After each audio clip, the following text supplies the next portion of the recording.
It was a very positive call. The focus of the call was really Russia, Ukraine did come up, but the focus was mainly on the trade deal that we are working on with China and those relations and how they are moving in a positive direction. President also addressed our farmers, and we are pleased with what we've seen from the Chinese, and they feel the same way.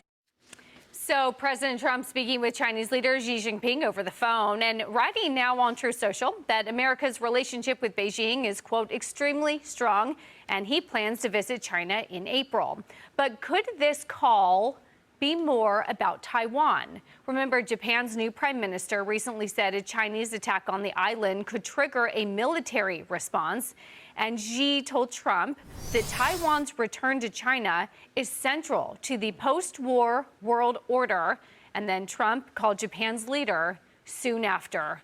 Liz, your take on this? Yeah, this worries me I very much. I don't really want Trump to go to China. I think it's always sort of putting yourself in the hands of a tremendous sort of PR show that China puts on. Remember, Janet Yellen crossing the stage, sort of hat in hand to visit, shake hands with Xi Jinping. Same thing with a number of other people, including Antony Blinken. I just think they set it up to make Xi Jinping look like the big guy in the world, and from the Chinese perspective, he is. I think it's much better when he comes here. But anyway, what does Trump want out of this? Yeah, I think he's going to be very focused on trade. Rare earths didn't even come up in this call, or at least there wasn't any mention of it, but that's obviously a huge thing. And basically making the Chinese adhere to the sort of outline of a trade deal that we've already had and have had in place a couple of times now. So they continue, surprise, surprise, to cheat. And I just hope that Trump doesn't get a little bit soft about this, because, yes, he really wants them to buy soybeans. What is he going to be willing to give away to make sure that they actually are buying American soybeans? Because that's very important for President Trump. The farming community is turning pretty negative on the president. He needs those votes in the midterms. So I think it's complicated. He wants China to stop buying Russian oil. That's not going to happen. We've already seen that.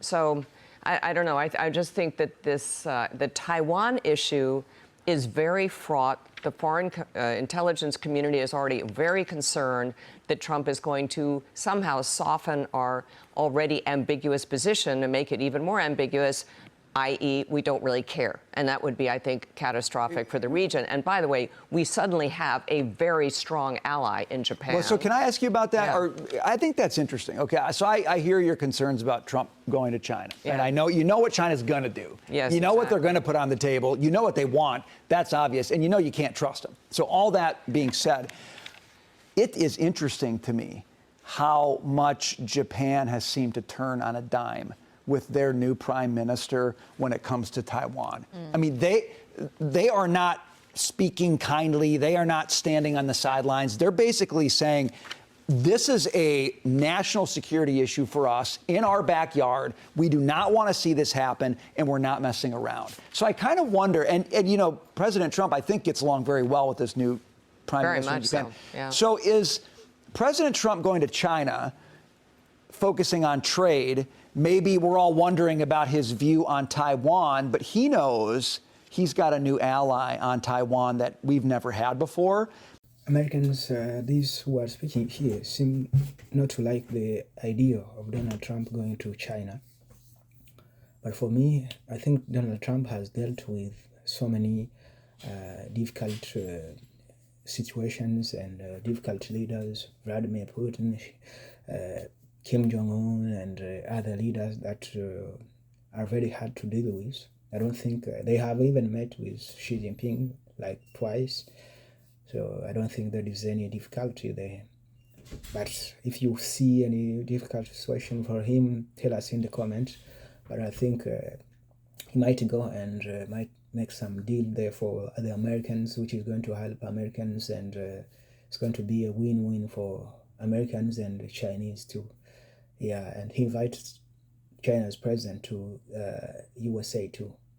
So thank you guys. Comment and share the video, and subscribe to our YouTube channel if you like political analysis.